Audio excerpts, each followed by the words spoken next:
బెంగాలీ నటి రచన బెనర్జీ ఒకప్పుడు టాలీవుడ్లోనూ హీరోయిన్గా సినిమాలు చేశారు. బావగారు బాగున్నారా, పిల్ల నచ్చింది, మావిడాకులు, సుల్తాన్, లాహిరి లాహిరి లాహిరిలో సహా కొన్ని తెలుగు సినిమాల్లో రచన నటించారు.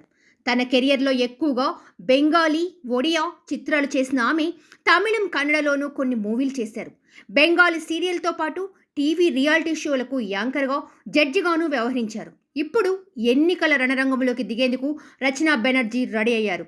లోక్సభ ఎంపీగా పోటీ చేయనున్నారు. పశ్చిమ బెంగాల్లోని హుగ్లీ లోక్సభ స్థానానికి ఎంపీగా బరిలోకి దిగుతున్నారు నటి రచన బెనర్జీ. ఆ రాష్ట్రంలో అధికారంలో ఉన్న తృణమూల్ కాంగ్రెస్ పార్టీ తరపున ఆమె పోటీ చేస్తున్నారు.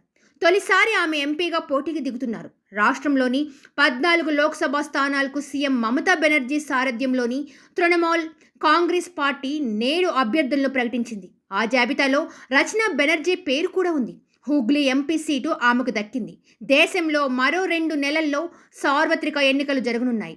తెలుగులో సుమారు 10 పైగా సినిమాల్లో రచన బెనర్జీ నటించారు. తెలుగులో చివరిగా లాహిరి లాహిరి లాహిరిలో సినిమాలో కనిపించారు.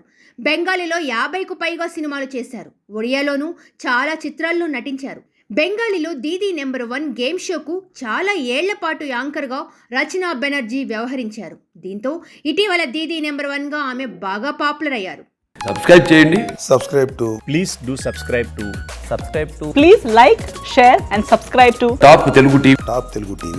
Top Telugu TV.